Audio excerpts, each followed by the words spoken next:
valued lives. We live in a country today where persons hauling arms around are euphemistically referred to as hunters. Exactly what game they are hunting in the Nigeria that we have found ourselves in today, we do not know. We live in a Nigeria today where even though we claim that we have a state, nobody's lives are safe.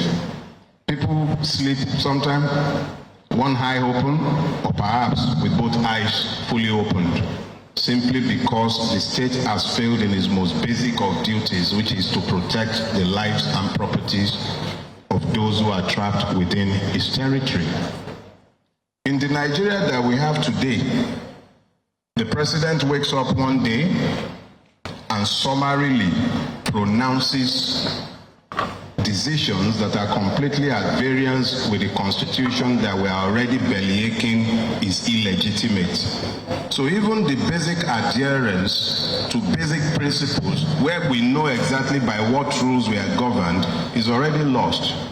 I can recount each and every one of the many reasons why we all need to band together, but that will not address the subject I've been given. The subject is, what is the role of Afenifere in all of this? I remind you, in 1993, after Abacha had taken over, I believe that was on the 17th of November, 93,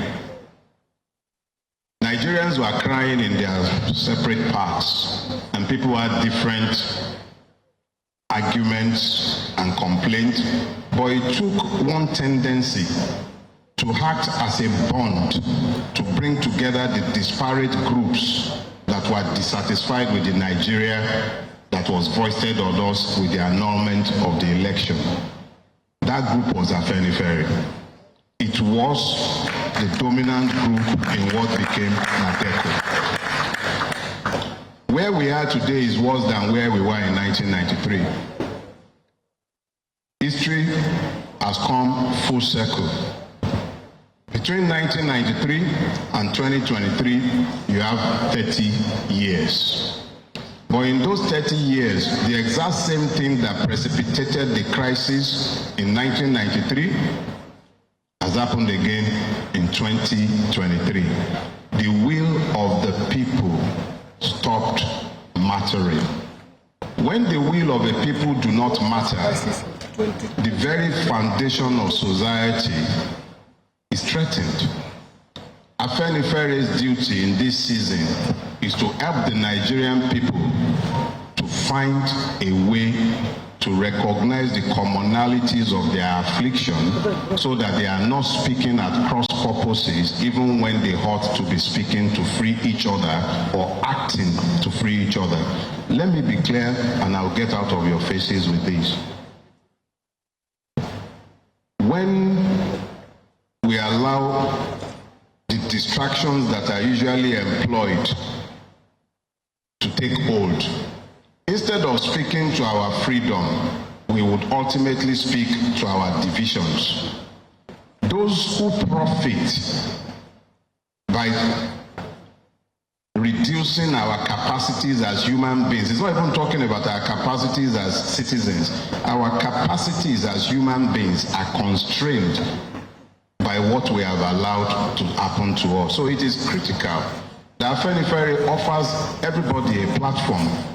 Now, please, it doesn't matter what part of Nigeria you're from.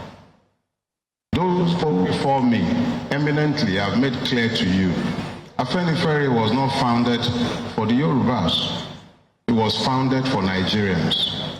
It was founded to save us from ourselves.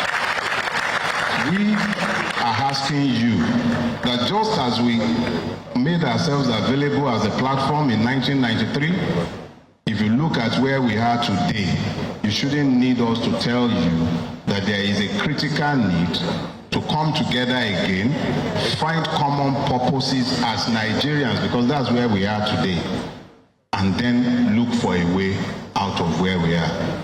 Chief Ayo Adebanjo spent his life, the better part of his life, over 70 years of that, committed to this ideal.